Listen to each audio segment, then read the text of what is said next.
Hello everyone and welcome back to Let's Play Mario & Luigi Superstar Saga. The last one we got here to jokes end and we're told by Jojoro to come on in here. And now we're going to continue onwards. And fun fact, after that save block, or album, I'm now 100% blind. Anyway, got some new enemies here, Glurps, I believe they're called. They have two attacks, a little poison cloud, which is deceptively hard to time to dodge, and a little thing where they go into the ground and try to hit you face on, but you can just hammer them. They may only look like they're water type, but essentially they are only weak to hand attacks. Nothing too hard, though. And the next enemy is right up here. Ice Sniffets. Two different attacks as well. They can either do that little hard-to-dodge snowball attack, or they can fire a snowball into the air and it'll land on the ground, causing an ice wave that you have to hammer. They're weak against fire, and this and the other enemy in this place that are weak against fire, when you burn them, you can actually burn off part of their body, and then they'll run away after that. So, fun little fact, actually, I have my original Nintendo DS next to me here. I'm actually going to boot up my original cart to see what my stats were at this point. So you can probably hear me booting it up, too. Also, right here, what we have to do is essentially spin jump into this whirlwind and get over to the left. Don't do what I'm doing right now. Do what I do now. And over we get here, we got another Monty Mole that gives us, I think, a red and green pepper, which I forget what they do. I think it has to do with defense and attack. Let's see, first off, on the file select screen, my original file is has 48 coins, and 49 hours, 55 minutes, dear lord. And both Mario and Luigi are level 28. Let's see, item-wise, I only have 2 nuts, a 1-up mushroom and a woohoo blend, and 6 woo and hoo beans. I didn't even care to read that. Equipment-wise, Mario actually has a really good normal equipment known as Harhole's Pants, which boost my HP by 60. The Bros Rock Badge, Great Force, accessory. Luigi has School Slacks, Winter Badge, Cobalt Necktie. Rather standard. Let's see, basic stats. Mario has 154 total HP, 43 BP, 98 power, 76 defense, 72 speed, 67 stash. And Luigi has 89 power, 89 defense, 54 speed, 67 stash, 80 HP, and 29 BP. Wow, I sucked at this game back then. And just in time for the next new enemies. Yeah, you can probably just figure out what I was doing beforehand just by looking at it. We got Scaratrupas, which are essentially flying troopies, or elite troopies. And then these guys, which I couldn't get to read their name, but they're essentially caveman. They're not weak to fire per se, but when you light them on fire, if this animation would end, their hair lights on fire and they run away. Scaratrupas only have 1 attack, and that's to dive bomb you. Really easy to dodge. And after doing enough damage, they become elite troopies. These guys, on the other hand, only have 1 attack, but it's really damaging. It's essentially Queen Bean's shockwave attack. Best way to know how to dodge is right when they touch the ground with their club. Clubba? No, it's not club. No, they wouldn't be called clubbas, because clubbas are the guys from Mario, Paper Mario, rather. Clumph, that's what they're called. Clumps actually have a lot of HP too. I think it's towards 200, so it's essentially a mini-boss in enemy form. And with that, that's all the new enemies for this area, so thankfully all future battles, well, most future battles in this area will be edited out. Anyway, we got a random NPC here. And talking to him essentially gives you a hint of what to do later on, although it's fairly obvious. I'll get to it when he essentially says something about rotation energy.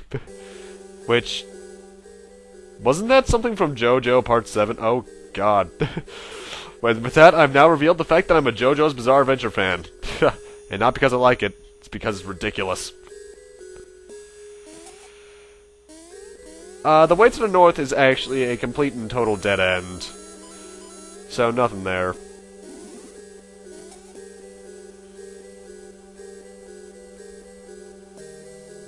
And in fact, I was trying to remember that because, while I am technically blind from this point, I have played a bit of this dungeon beforehand. It's essentially right after these next couple rooms that I'm done with knowing where I'm going without the guide. And we got more Thunderhand puzzles. Yay.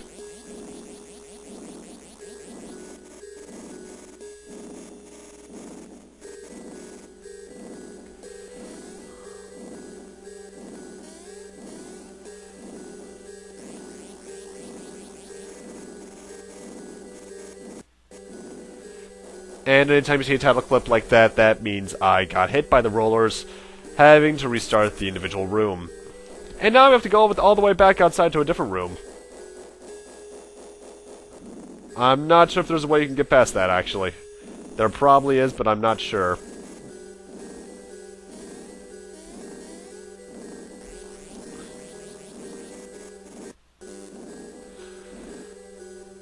But now that we've done that up there, we can fall down here and go into the right door. And like I forgot to mention, just hit the certain walls 3 times. It's a really resilient wall if you can take 3 of those hammer swings, though. Also, in this area, in Joke's End and the next couple areas, I think, there are certain invisible blocks that actually have multiple Who beans in them, and I mean like 6 or so. Which is kind of weird, though that's only from what I've heard. And we still got Chuckle Beans in this place. I have no idea how they're over here even, but I'm not going to make any questions. And screw rally blocks. Thankfully, rally blocks would never return in any future Mario and Luigi games. Random blocks would, which annoys me, but I don't care. Got 2 Who Beans here. And light this thing on fire!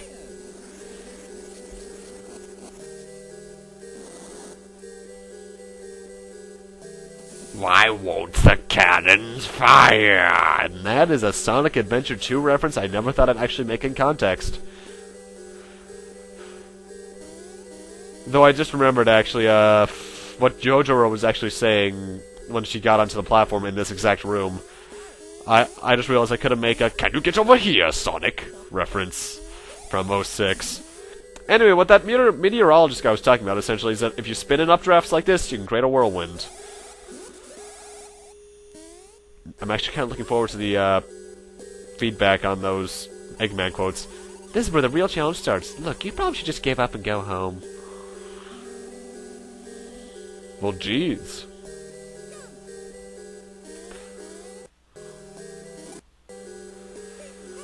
And here's where we get to the real meat of the... Where did he come from? It's here we get to the real meat of the dungeon.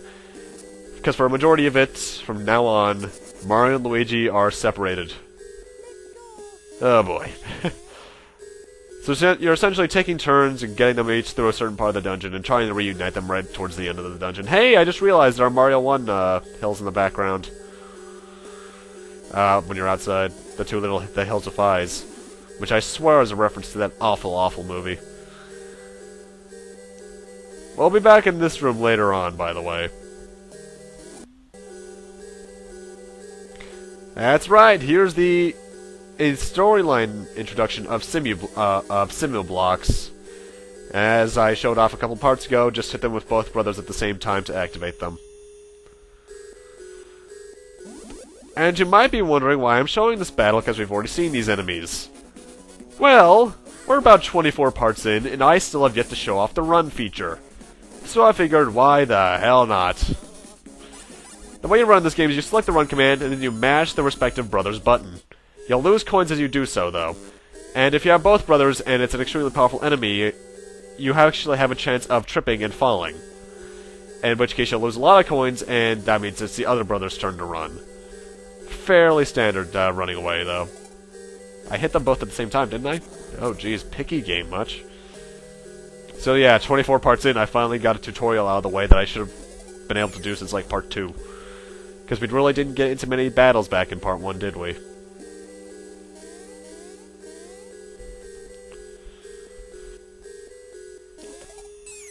Anyway, have Mario hit that block with the B button, and then hit that, and welcome to a rather ominous section, if I would move up. Thank you.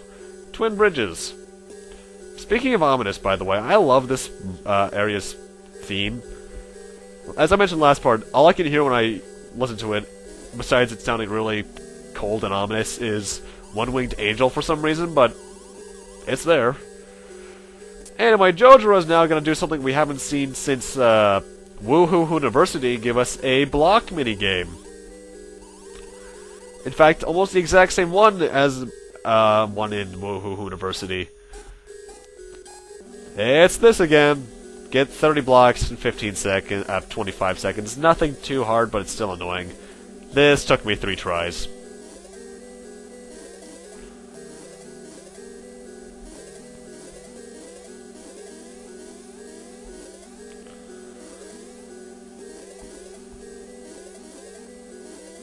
Admittedly, though, it is kind of hard to keep track of both brothers at once with that, because you have to not divert your attention at all from between the two, you just have to make it even. And by the way, I forgot to mention it on a map earlier, but this place is huge, but we still get through a majority of it here.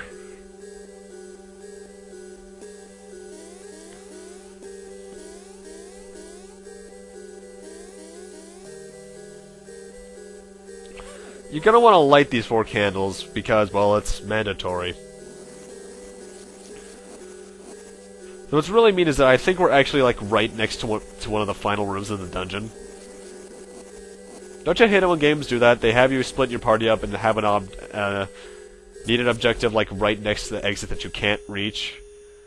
Ugh, I hate it when they do that. What Final Fantasy did that? I forget. Though it does remind me of the Fire Temple from Ocarina of Time. Ugh. Giving us the boss door right at the beginning, but then making us get the items in the key and ugh. There's a reason I prefer Majora's Mask to Ocarina of Time, and it's due to complete and total better dungeon design. Anyway, I got confused here for a second. What we have to do is actually switch to Mario, move to the left, and have Luigi boot us up, and get some coins. I don't know why I attempted to fight that. I just ran from that battle, by the way. Essentially, like I mentioned, if I get into any battles when it's just Mario and Luigi on their own, I'm running away from them. Though, admittedly, when I'm just controlling Mario like this, I get Super Mario RPG flashbacks.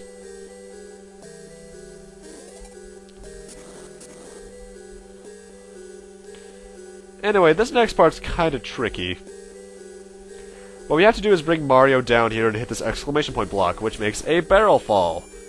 The barrel can fall into one of like 5 or 6 different places. And what we have to do is hit it with Mario and have Luigi get underneath the shadow.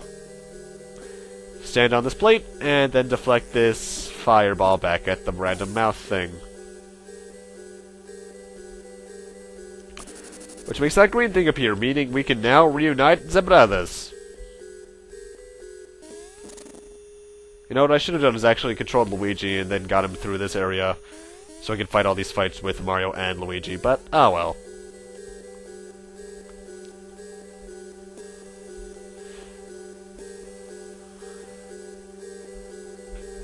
And then the brothers were reunited at last.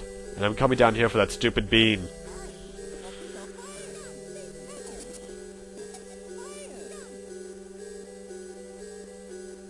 There might be like a split second of audio desync, but that's so minuscule I just don't care. But now we're actually going to head back to that room that I mentioned that we'd be going back to earlier on in the part, because, well, that's where progression is, apparently. But, with that, I'm going to need to end this off here. Thank you guys for watching. Rate, comment, subscribe, all that kind of stuff. I forgot I had to heal here, actually. And next time on Let's Play Mario & Luigi Superstar Saga, we'll be continuing here through Joke's End here, and more than likely reaching the end of it in the process.